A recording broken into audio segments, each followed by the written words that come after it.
Bu yaz aç, iç, kazan. Hepsi altın kapak ve açma halkalarının altındaki şifreyi, şifre, ad, soyad yazarak 5757'ye gönder ve yüzlerce hediyeden biri senin olsun. Onlarca kişiye balonla doğa manzaralı kar pasturu, bisikletler, aksiyon kameraları, iPhone 7'ler, tablet PC'ler ve uçak biletleri. Her ay yapılacak olan çekilişle yüzlerce hediyeden birini kazanma şansı Pepsi altın kapak ve açma halkalarının altında seni bekliyor. Pepsi ile bu yaz aç, iç, kazan.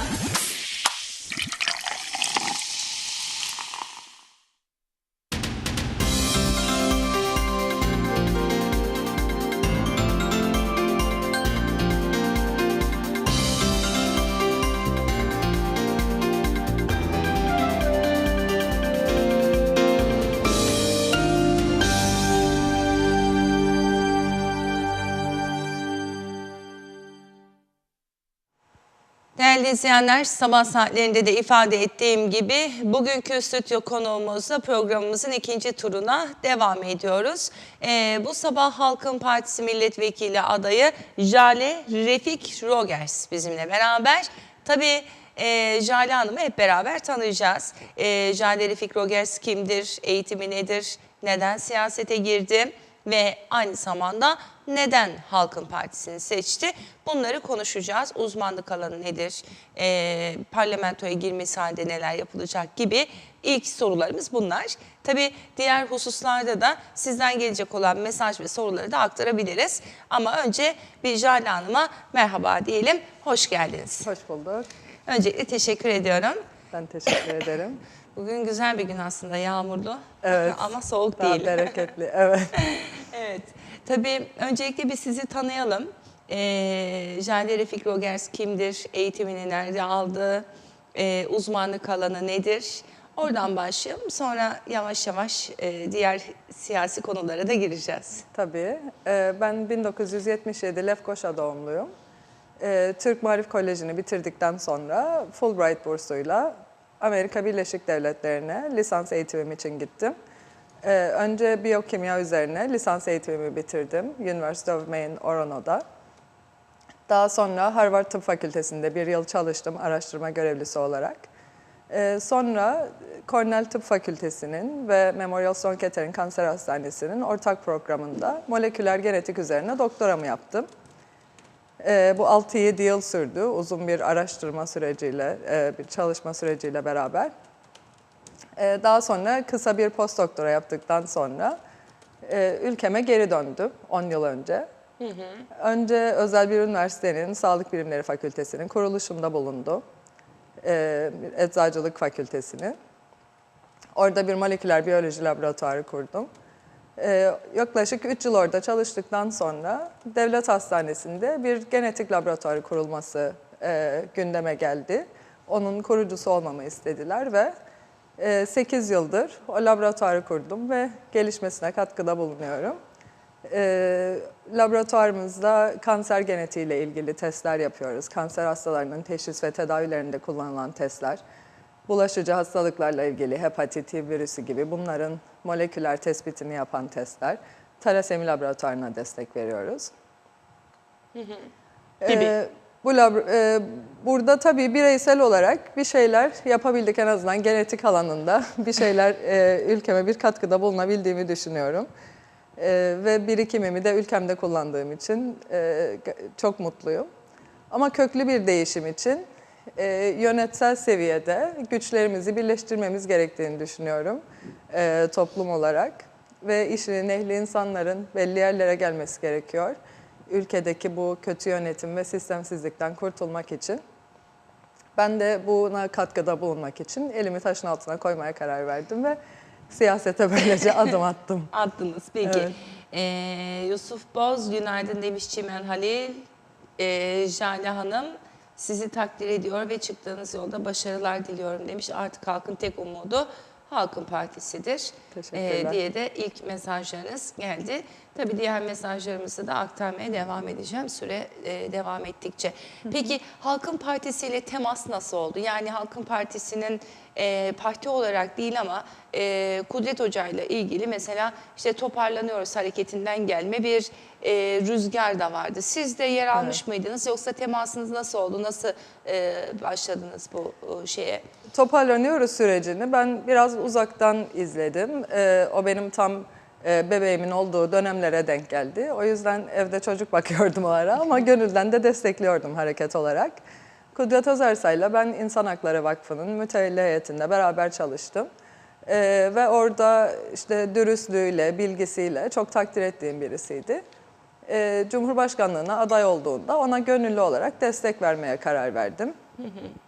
Çünkü bu işi gerçekten layıkıyla yapabileceğine inandım. Bu süreçten çok az bir oyla birinci turu kaybederek çıkınca halktan gelen taleple biz Halkın Partisi'ni kurmaya karar verdik. Ben de kurucu üyelerinden birisiyim. O günden beridir canla başla çalışıyoruz. Zor olmadı mı bu kararı almak? Yani ülkede biliyorsun siyasete, siyasetçiye bakış açısı halk arasında çok da böyle olumlu değil. Hani Evet. bir bıkkınlık, yılgınlık, inançsızlık bunlar çok güçlü duygular. Hani bunları ekarte edebilecek, yeniden tamir edebilecek bir güç olması gerekiyor belki de bundan sonrası için. Evet. Hani böyle bir kararı almak ve bu süreci yaşamak nasıl bir şeydi? Bu kararı almak benim için zor olmadı ama şöyle ki yani eğer Halkın Partisi olmasaydı, bu ekip olmasaydı ben şu anda siyasette olmazdım. Ondan kesinlikle eminim. Yani mevcut siyasi partilere girip de bir şeyler yapmaya çalışmazdım diye düşünüyorum. Çünkü zaten gelmiş geçmiş hükümetlerle bugüne kadar var olan partiler bence kendilerini bir yerde aslında ne yapıp yapamayacakları açısından kanıtlamış durumdadırlar. Benim Halkın Partisi'nin kurucu üyesi olmakta hiçbir çekincem olmadı. Çünkü doğru insanlarla beraber olduğumdan emindim. Yani oradaki ekip gerçekten memleketi için bir gailesi olan, samimiyetle bir şeyler yapmaya çalışan, hepsi de kendi mesleklerinde kendilerini kanıtlamış. Ve hiçbirimizin de aslında tam olarak da böyle bir siyasi ideali yokken ama işte artık hepimiz de bu bıkkınlık yani bu ülkede bu şekilde yaşamayı hak etmediğimizi düşündüğümüzden dolayı bir sorumluluk hissettik ve elimizi taşın altına koymaya karar verdik. Yani hepimizin çocukları var. Benim 30 yıl önce babam da benim emekli hekimdir. Onun 30 yıl önce hastanede yaşadığı sorunları, ben şimdi hastanede aynı sorunları yaşıyorum. Ve 30 sene sonra benim çocuklarımın da bu sorunları yaşamasını istemiyorum. O açıdan bence halk olarak yani hepimize de bir sorumluluk düşer. Bu çarpık düzeni eğer düzelteceksek hep beraber yapacağız diye düşünüyoruz. Ve o açıdan ben elimi taşın altına koymaya karar verdim. Sizce ülkedeki en büyük problemler nelerdir? Yani ana başlıklarıyla söyleyebilir misiniz? En büyük problemlerimiz bence plansızlık, denetimsizlik ve partizanlıktır. Plansızlık kamuda her alanda bizi etkiliyor. Yani ben kendi alanım olan sağlıktan biraz örnek verebilirim. Çok ciddi bir veri eksikliği var sağlıkta. Her alanda ciddi bir veri eksikliği var.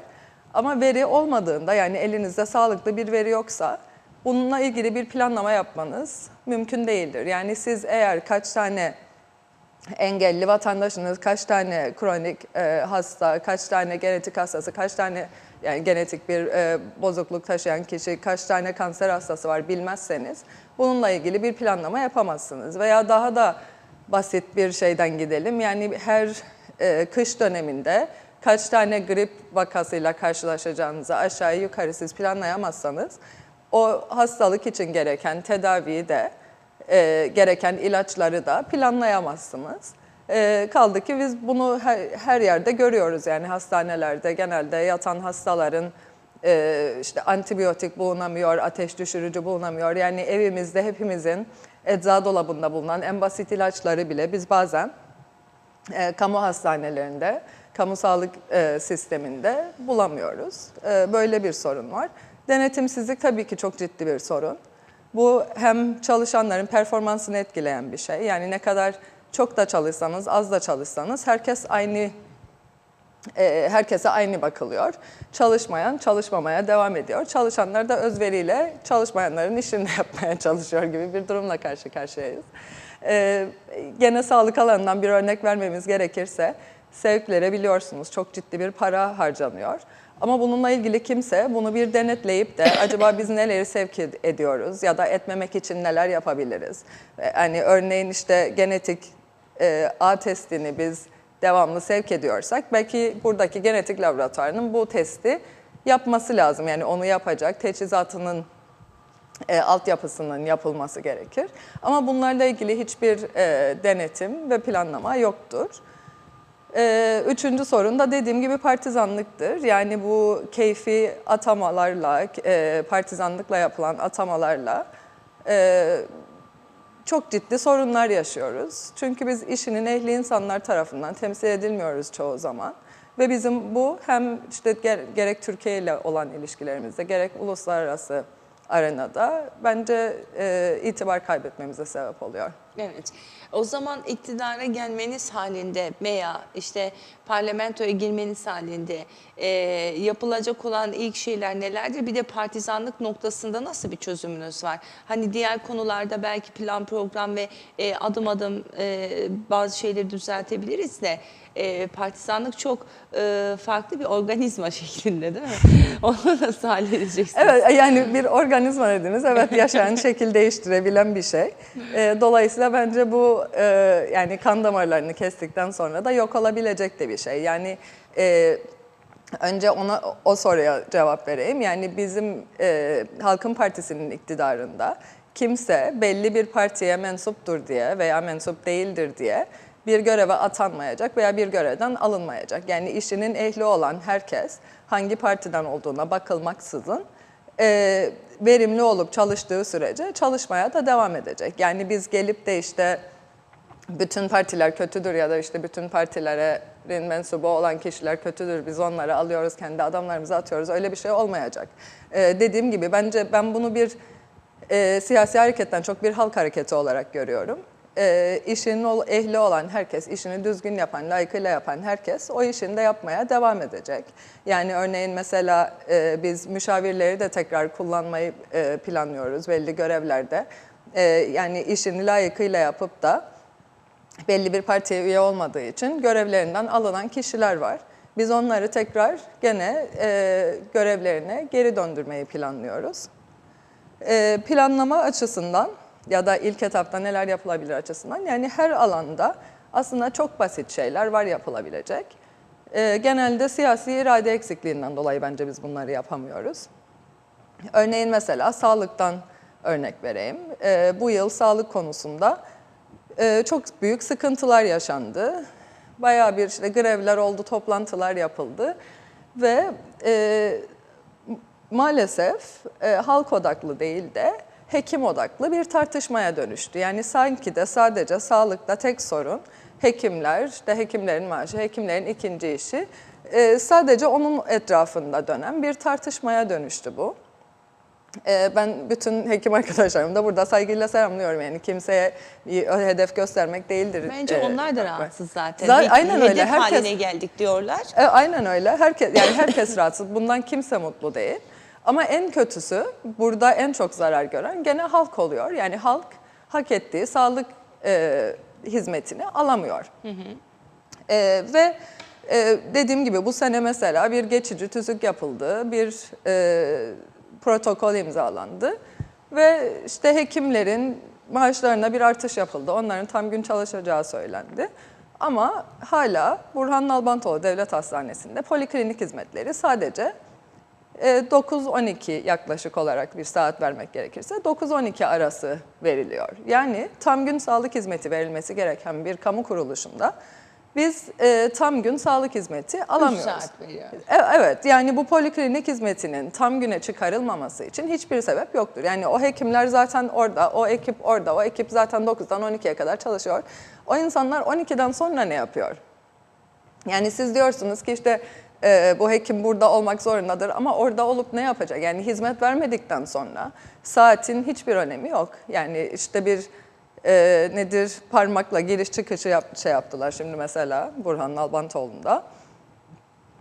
Parmak izinizle işte imza girişinizi veriyorsunuz, çıkışınızı veriyorsunuz. Ama o önemli değil. O arada ne yaptığınız önemli. Yani siz o 8 saat oradayken verimli çalışıyor musunuz? Önemli olan budur aslında. Tabii.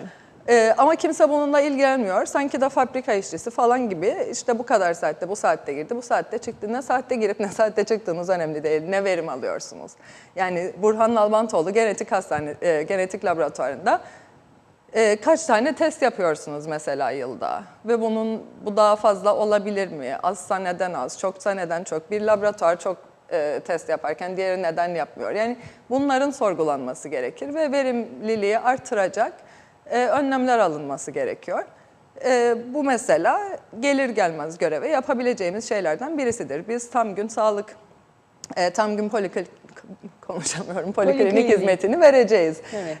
Ve eğer birisi işte Karpaz'dan gelmiş olsun, Yeşilırmak'tan gelmiş olsun, sabah gelip de poliklinikte hekimi gördükten sonra testlerini yaptırabilecek, test sonuçlarını alabilecek aynı gün içerisinde ve öğleden sonra gene poliklinikte gidip aynı doktoru görebilecek, reçetesini de alacak, evine gidecek. Şu anda maalesef bir kişi geldiğinde işte poliklinikte hekimi görüyor, sonra ona belli tetkikler yazılıyor. O tetkikler için başka bir gün tekrar gelmesi gerekiyor, geliyor, test sonuçlarını alıyor. Bu sefer tekrar polikliniğe gelmesi gerekiyor 3. bir gün. Onda artık aynı hekimi görmek isterse o hekimin işte bir hafta sonraysa poliklinik günü, bir hafta sonrayı bekliyor veya başka bir hekime gitmek zorunda kalıyor. Bu sefer o hekim diyor işte siz bence işte diğer sizi ilk gören o hekime gidin diyor. Yani bunlar oluyor, biz bunları hep hastalardan direkt olarak duyuyoruz. Yani bunlardan hep zarar gören ya da burada eziyeti çeken de hep halk oluyor.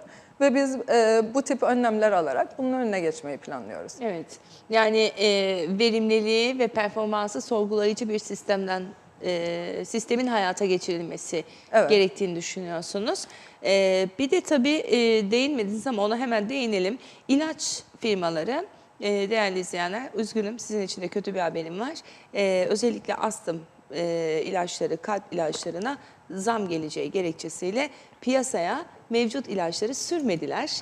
Sanırım bugün veya yarın itibariyle bu zamlar yapıldıktan sonra piyasaya sürecekler. Bu Kuzey Kıbrıs Türk Cumhuriyeti ve Türkiye için geçerli söylediğim, bulamadıysanız bu ilaçların nedeni budur.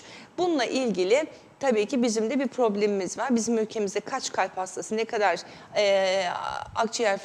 akciğerlerinde sıkıntı, fonksiyon test ediyordum.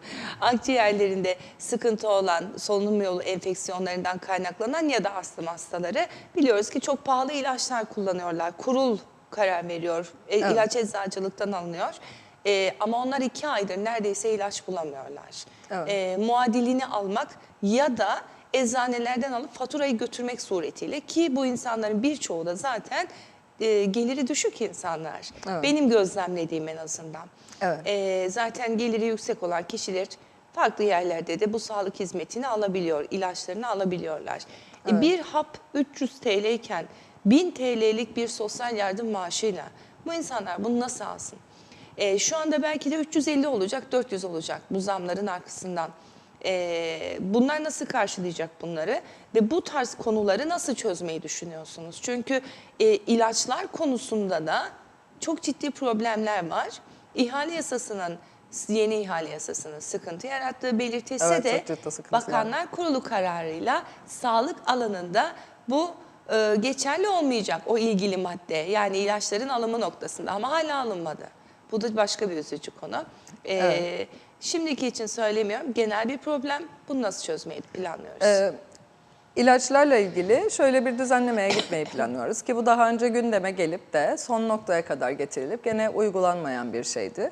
Biz halkımızın tüm ilaçlarını eczanelerden alabileceği, tabii çok ciddi belli ilaçlar olabilir. Mesela kanser için belli özel ilaçlar olabilir. Onları bunun dışında tutarız ama genel olarak kronik hastalıklar için rutinde kullanılan bütün ilaçların eczanelerden alınabileceği bir sistem kuracağız biz.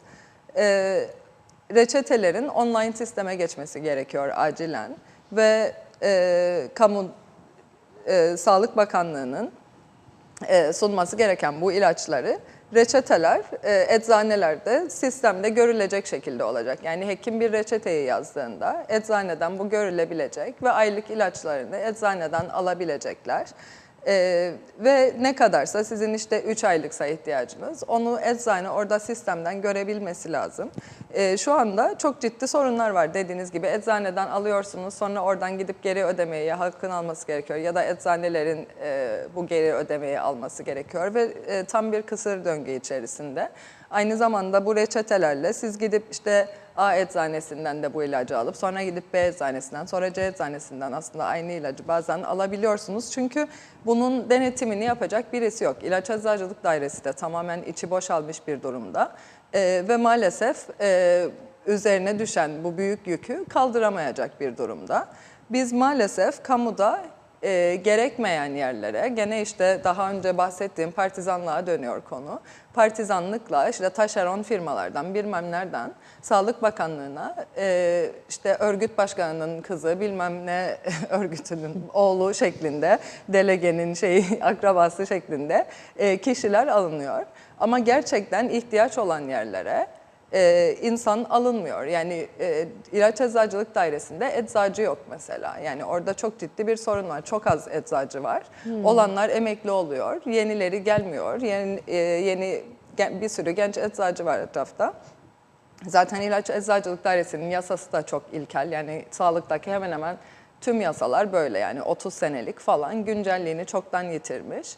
Ve bunların acilen düzenlenmesi gerek İlaç Eczacılık Dairesi'nin de kendi üstüne düşen görevi yapması için bunu idame ettirecek personele ihtiyacı var. Bunlar da yapılmamış. Ve sosyal yardım maaşı dediniz mesela. Dediğiniz gibi yani 1000 TL ile kimsenin geçinmesini bekleyemezsiniz. Yani ülkemizde zaten asgari ücret bile yeterli bir seviyede değil. Asgari ücretle geçinmeye çalışan kişiler de çok ciddi sıkıntılar yaşıyor. Yani orada bile sorun var. Ve sosyal yardım maaşı alanlar bunun yarısı kadar bir maaş alıyor. Ve bununla beraber zaten dediğiniz gibi geçinmeniz yani mümkün değildir. Biz projelerimizi birkaç hafta önce açıkladık ve ilk başta hayata geçireceğimiz şeylerin arasında sosyal yardım maaşının da asgari ücret seviyesine çekilmesi de projelerimiz arasındadır. Bunu da ülkemizde çok ciddi bir sorun olan kayıt dışı ekonomiyi kayıt altına alarak bundan alacağımız vergileri, bundan alacağımız gelirleri biz bu sosyal yardım maaşı alan kişilerin maaşlarını yükseltmek için kullanacağız. Kayıt dışı ekonomiyi kayıt altına alacağız dediniz. Bunca zaman yapılmamasını neye bağlıyorsunuz? Yani sizin elinizde bir sihirli değnek var da siz geleceksiniz, dokunacaksınız, hop hepsi kayıt altına mı girecek? Onu bir açıklayalım isterseniz. Tabii. Dediğim gibi yani burada bence yani siyasi irade çok önemli. Yani yapmak isterseniz aslında bunların hepsi de çok kolay yapılabilecek şeyler. Yapılmak istenmiyor mu o zaman şimdi? Öyle diye düşünüyorum. Yani ya da isteniyorsa o zaman neden yapılmıyor? Bugüne kadar neden yapmadılar? Yani geçenlerde mesela başka bir programda da konuştuk. Başka bir partinin temsilcisi biz dedi sağlıkta yasaları uygulayacağız. İşte sizin dediğiniz dedi zaten yani yasalarda var biz onu uygulayacağız. Tamam siz bugüne kadar hükümetteydiniz bunu uygulamadınız. Bu sefer bunu yapacağınızın garantisi nedir? Evet ülkemizde yasalar da var. Bazıları güncelliğini yitirmiş olsa da uygulanabilecek yasalar var. Ama bunlar bugüne kadar uygulanmamış. Dediğim gibi bizim parti olarak zaten oluşum amacımız bu. Yani biz bu kötü yönetimden usandığımız için ve bu şekilde yönetilmeyi hak etmediğimizi düşündüğümüz için ve hak ettiğimiz bir düzen kurmak için bu göreve talibiz. O yüzden biz yapacağız. Yani yapmayacağımız hiçbir şeyin sözünü vermiyoruz zaten. Yani geçenlerde bir arkadaş bana şey dedi, siz dedi fazla dürüstsünüz dedi, siz her şeyi dedi. Söylüyorsunuz dedi yani yapacağınızı, yapamayacağınız her şeyi dedi. Açıkça söylüyorsunuz dedi. Bence bu kadar dürüst olmayın dedi. Ama dedim işte bizim buradadır farkımız budur. Yani biz yapamayacağımız hiçbir şeyi taahhüt etmiyoruz zaten. Bizim parti olarak her alanda komitelerimiz var. Gerek sağlık konusunda, ekonomi konusunda, eğitim konusunda, hukuk komitemiz var. Düşünebileceğiniz her alanda biz komiteler kurduk. Bu komiteler daha parti kurulmadan çalışmalar yaptı. Parti programı o şekilde o komitelerden çıkan sonuçlarla hazırlandı. Ondan sonra parti kurulduktan sonra bu komiteler çalışmaya devam ettiler. Şimdi bir manifestomuz var. Bunlar da o komitelerin ürünleridir. Ve dediğim gibi yapamayacağımız hiçbir şeyi de biz yapacağız demiyoruz. Elimizde tabii ki sihirli bir değnek yoktur. Yani 8 Ocak günü bir sihirli değnekle hepsini bir anda düzeltmeyeceğiz ama kademeli kademeli bunların hepsi de yapılabilir şeylerdir. Toplum ne zaman hissetmeye başlar örneğin bu söylediğiniz değişikliği farz edelim ki geldiniz iktidara. Şimdi beklentiyi yükselttiğiniz için belki ya da herkesi aslında normal olanı söylüyorsunuz da yüksek gibi görünüyor da olabilir bize. Hani onu da ekleyeyim. Peki geldiğinizde bu sefer bir takım kesimler işte geldiler hani yapmadılar gibi bir şeyde gelişebilir, düşünce gelişebilir ya da hissiyat. Bunu da isterseniz ekleyelim. Yani geldik tamam yarın düzeltmeyeceğiz ama toplum bu değişiklikleri ne zaman hissetmeye başlar? Yani ilk 2 yılda, 3 yılda veya iktidarın ilk çeyreğinde olursa... Evet. Yani bence bazı şeyleri hemen ilk 3 ayda hissetmeye başlar. Ne gibi şeyleri mesela? Dediğim gibi mesela tam gün poliklinik hizmetinin şu anda verilmemesi için hiçbir sebep yoktur. Yani bunu biz göreve geldiğimizin ertesi günü uygulamaya başlayabiliriz. Peki sendika karşı çıkarsa biz hep bunlara alışığız ya hani mesela okullarda tam gün yıllardır bu topluma söylendi yapılmadı bir restoran açacaklar altyapı dedikleri bu büyük bir restoran açacaklar yemekhane restoran demeyeyim çok pardon yemekhane kuracaklar 2 şirketle anlaşacaklar özel şirketle bu ülkedeki herhangi bir şey olabilir yani isim vermeyeyim şimdi demesin millet falan kişiye destek oluyor diye reklam yapıyor. Bir otelle bile anlaşılabilir. Yani hiç problem değil. Bir protokol. Onlarca yemek her gün çöpe dökülüyor. Askerle bile anlaşılabilir. Yani anlatabiliyor muyum? Bu çocuklara o yemekhanede yemek verilsin diye. Reşat Bey de geçen gün ve bir önceki gün yazısında yazdı bunları. Projelerinizi görelim diye. Kimsenin bahsetmediği ama olması gereken şeyleri de yazdı. Bu söylediğim okul konusu da orada yer alıyor. Evet. Bu da yapılmadı. Yani, Onu mesela, ama onu açalım şöyle. yani sendikalar eğitimde- bir şekilde tam gün denilince öğretmenler haklı oldukları yönler var. Sağlıkta tam gün denilince hekimler haklı oldukları mutlaka onların da yönler var da nasıl olacak bu? Evet. Yani mesela tam gün eğitimden örnek verdiniz ya, onun üzerinden gidelim. Tam gün eğitime geçmek bizim de planlarımız arasında var. Ama mesela bu bizim için uzun vadeli bir plandır. Çünkü şu anda bunun hemen hayata geçirilmesi maalesef çok da mümkün değildir okullarımızın altyapısına baktığınızda. Yani çoğu okulda sınıfların olduğu yer ile tuvaletlerin olduğu yer arasında boş bir alan var ve mesela bugün gibi yağmurlu günlerde belki de tuvalete bile gidemiyor o çocuklar. O yüzden o öyle bir okulda yani altyapısı tamam Fiziki olmayan, yapı evet anlamında. fiziki altyapı anlamında sıkıntı olan okullarda hemen tam güne geçilmesini bekleyemeyiz. Ama mesela biz bunu fiziksel altyapısı daha uygun olan okullarda pilot uygulamalar yaparak yavaş yavaş kademeli olarak bunu her okulda uygulamayı planlıyoruz. Ama bu daha uzun soluklu olacak bir şeydir. Ama dediğim gibi mesela işte tam gün poliklinik hizmetidir. Bu hemen yapılabilecek bir şeydir. Veya acil servislerde mesela triyaj sistemi yoktur. Yani nedir triyaj? Siz acile gittiğinizde durumunuzun aciliyetine göre yani eğer orada bir ölümcül vaka varsa o 1. sıradadır. İşte yani bunu kademe kademe yani işte grip olan, ateşi olan birisi geldiğinde o da kademede daha altta bir yerdedir. Belki onun hemen müdahale edilmesi gerekmeyebilir. Bunun sınıflara ayırıp triyaj sistemini mesela hemen hayata koyabilirsiniz. Veya işte veri toplamaya hemen başlayabiliriz. Biz Sağlık Bakanlığı'nda statistik ve epidemiyoloji birimini kuracağız ki daha önce bir statistik birimi vardı ama şu anda işlevselliğini yitirmiş durumda. Mesela bunu biz hemen hayata koyup da veri toplamaya başlayabiliriz. Yani belli konularda hemen yapabileceğimiz şeyler var, belli konularda daha uzun sürecek olan şeyler var. Evet. Tabii ki sendikalarla, farklı gruplarla bunlar oturulur, konuşulur. Ama sonunda devletin bir sorumluluğu vardır ve devletin esas sorumluluğu halka hizmet etmektir. Ve burada odak noktası o olmak zorundadır. Yani neyi yapmayacağımıza bir örnek vermem gerekirse mesela geçen sene dağ yolunda çok ciddi bir kaza oldu biliyorsunuz. Genç çocuklarımız hayatlarını kaybetti. Ondan sonra sendikalar grev yaptı etti. Sonunda ne oldu? Kamu çalışanlarının mesai saatleri değişti. Okul saatleri değişmedi ve o yol olduğu gibi duruyor. Yani bu bence kabul edilemez bir şeydir. Ve biz bunu yapmayacağız. Yani orada sendika istedi diye kamu çalışanlarının saatlerini değiştirmek değildi konu orada. Yani konu o kadar bir orada çok ciddi bir altyapı sorunu olan bir yol varken biz onu bıraktılar. Ve mesai saatleri öyleydi böyleydi falana döndü yani bu tartışma ve bu kesinlikle kabul edilemezdir ve biz bunu yapmayacağız yani. Bu tarz bir eylemi boyun eğmeyiz diyorsunuz. Kesinlikle emeyiz. Hedeften şaştım. Evet, Özgün Öztemel bakalım ne demiş. Hemen mesajınızı aktaralım Özgün Bey'in de. Günaydınlar demiş. İnşallah kazanıp meclise girersiniz. Dün mecliste küfürlü konuşmalar yaşandı.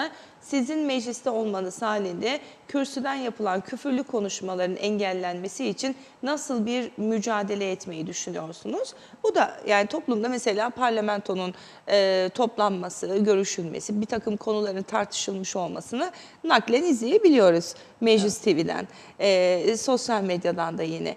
Rahatsızlık yaratıyor, toplumun aynasıdır parlamento. Demek ki herkesin aynası değil. Peki bu konuda diyorum Özgün Bey ne yapmayı düşünüyorsunuz? Yani milletvekili olmak çok büyük bir sorumluluk isteyen bir şeydir ama bence bu maalesef toplumda artık o değerini, saygınlığını yitirmiş bir konuma geldi maalesef. Biz milletvekili adayı yani adayı olduğumuz süreçte bile yaptığımız toplantılarda mesela Kudret Özersay'ın bize ilk söylediği şey şu oldu.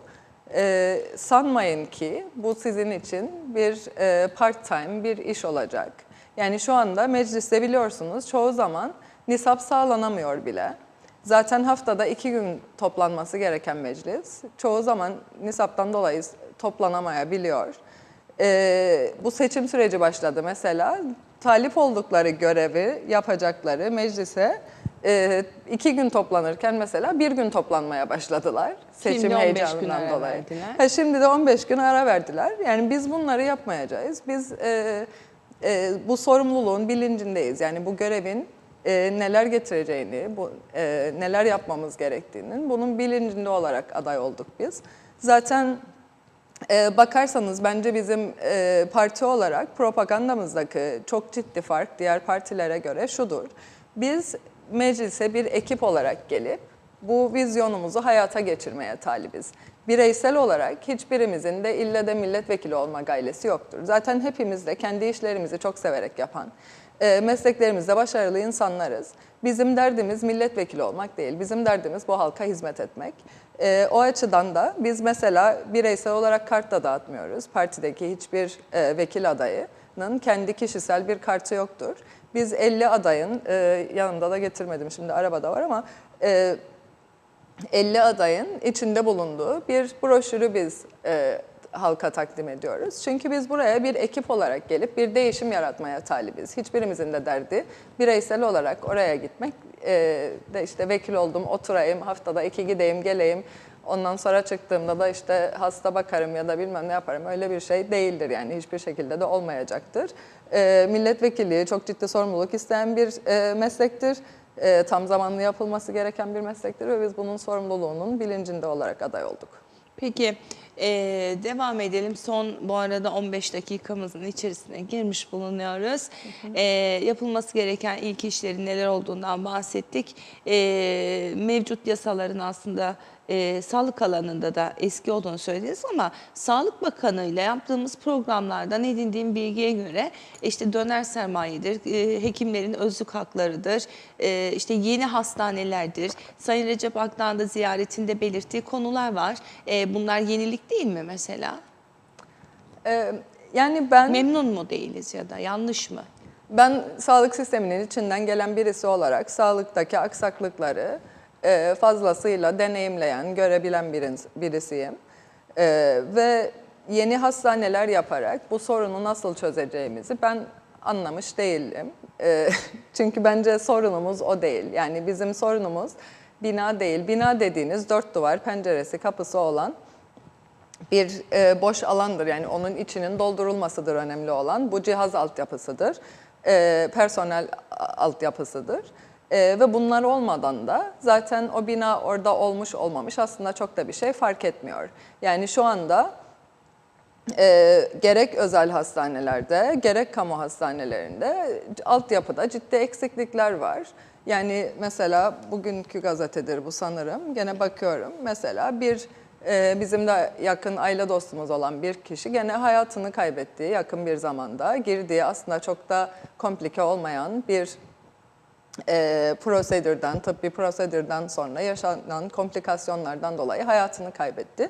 Ve biz bu süreçte öğrendik ki Mausa'da bir tane bile tomografi cihazı yoktu. Yani ne özel hastanede ne de Mausa Hastanesi'nde tomografi cihazı yoktu. Sağlık şakaya gelen bir şey değildir. Yani insan hayatından bahsediyoruz burada. Dolayısıyla siz yani bir bölgede tomografi cihazı bile olmasından aciz bir durumdaysa sizin sağlık hizmetiniz, işte Karpaza'da bir bina, Güzelyurt'a da bir bina, bilmem nereye de bir bina, bence o değildir yani sağlıktaki çözüm. Tabii ki mesela Lefkoşa'da çağdaş bir hastane olmasını hepimiz isteriz. Evet, bu yapılması gereken bir şeydir ama yeni bir hastanenin yapılması da 3-4 sene sürecek bir şeydir.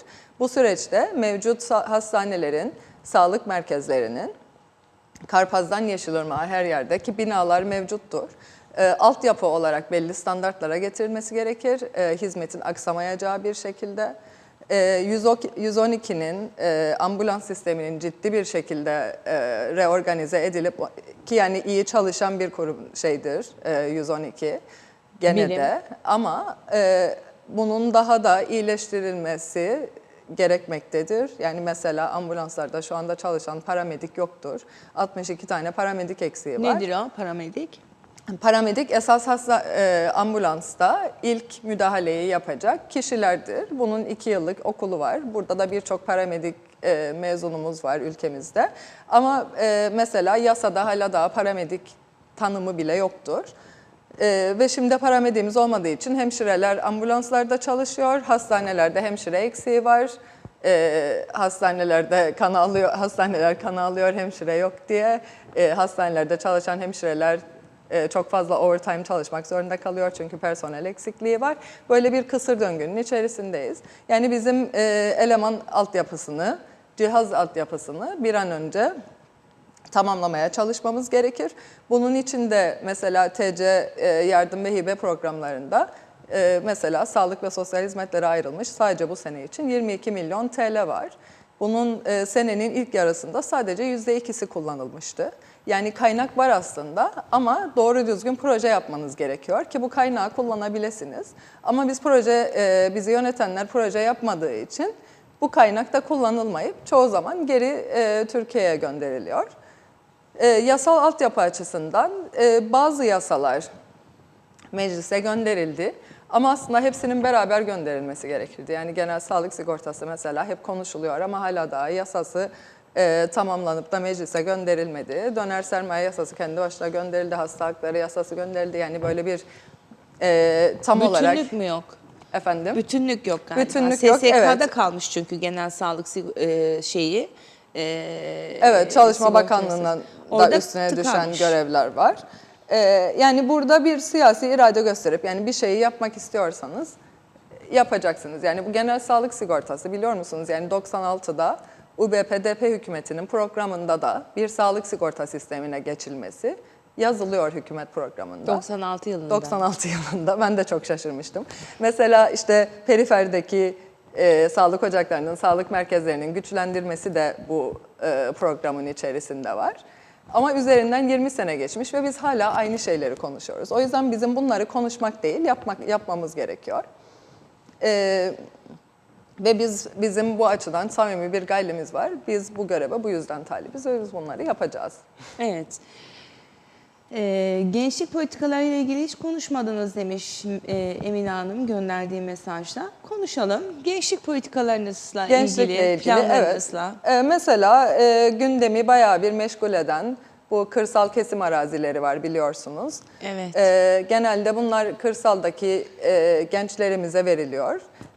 Ve tabii ki bu şehirde yaşayan gençlerle de bir ayrımcılık ve eşitsizlik yaratıyor. Bununla beraber tabii ki kırsalda yaşayan genç arkadaşlarımıza da aslında çok da yardıma dokunmuyor. Çünkü bunların genelde elektrik altyapısı yok, su altyapısı yok.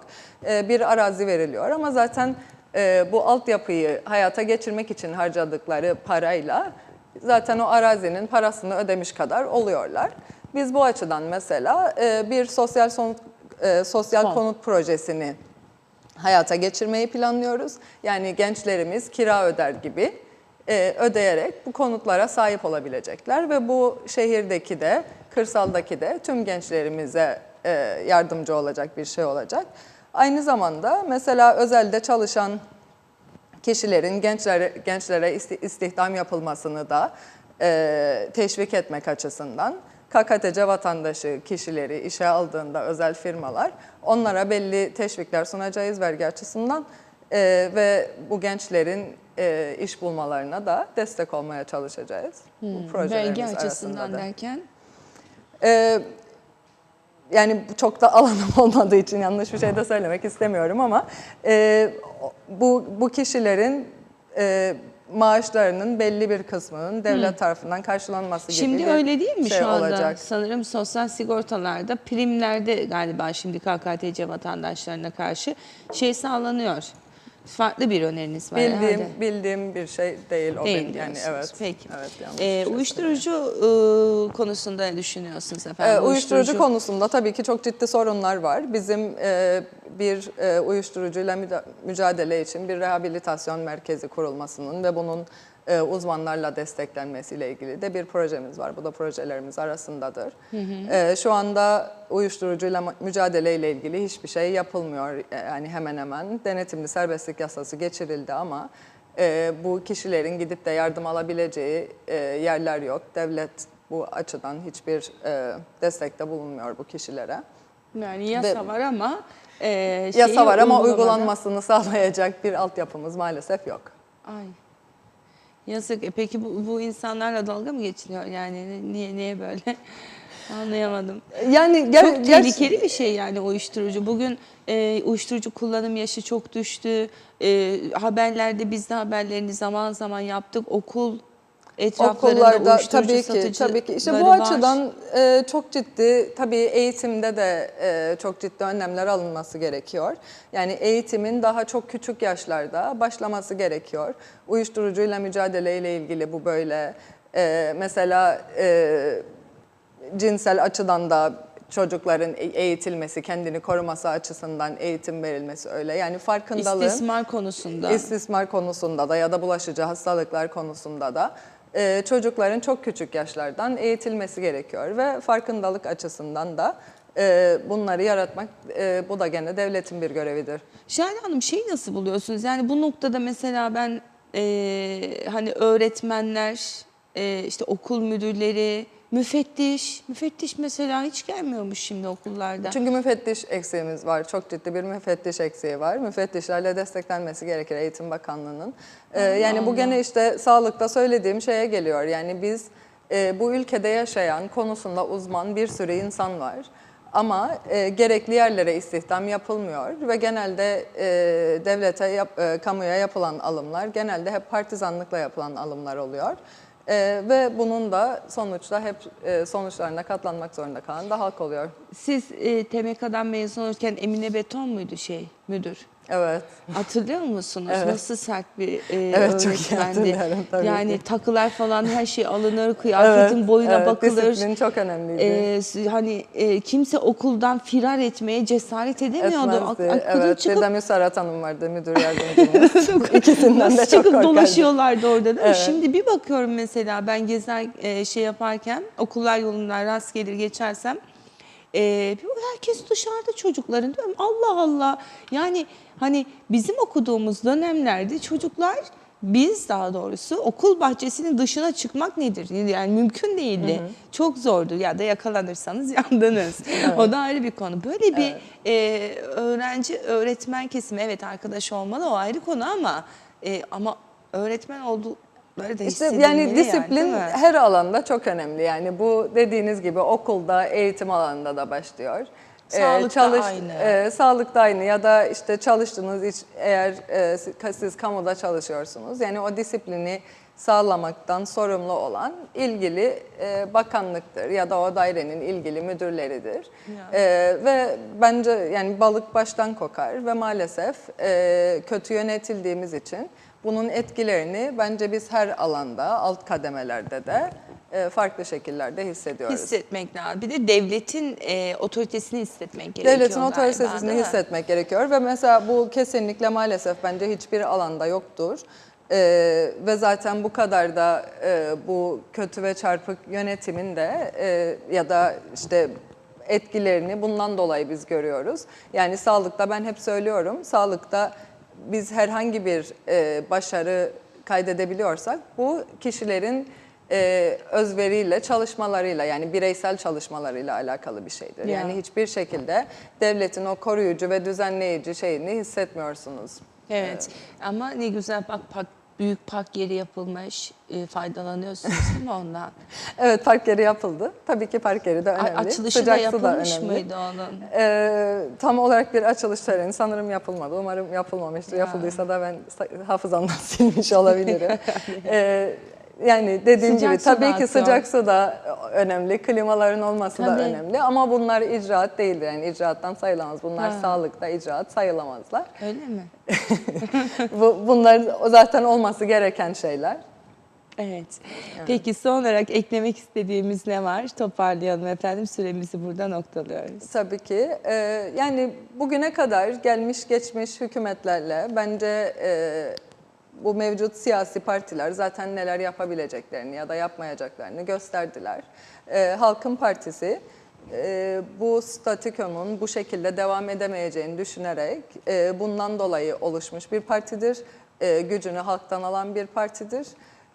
Ve bu halkın umudu Halkın Partisi'dir diye düşünüyorum.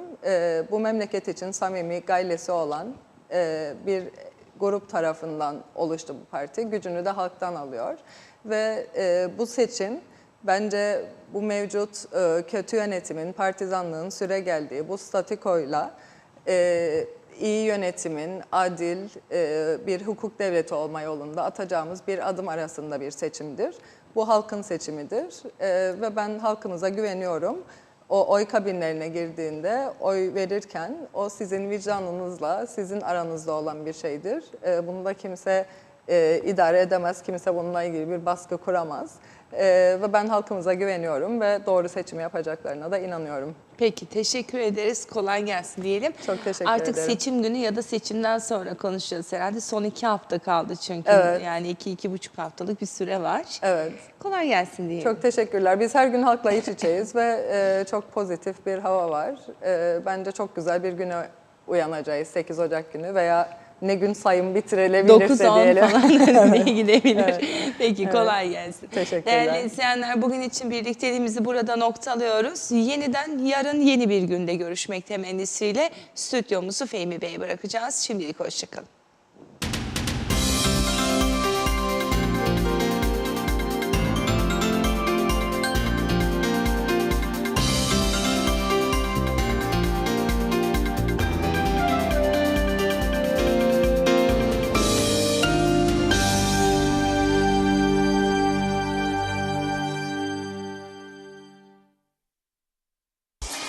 Pepsi ile bu yaz aç iç kazan. Pepsi altın kapak ve açma halkalarının altındaki şifreyi şifre, ad, soyad yazarak 5757'ye gönder ve yüzlerce hediyeden biri senin olsun. Onlarca kişiye balonla doğa manzaralı kar pasturu, bisikletler, aksiyon kameraları, iPhone 7'ler, tablet PC'ler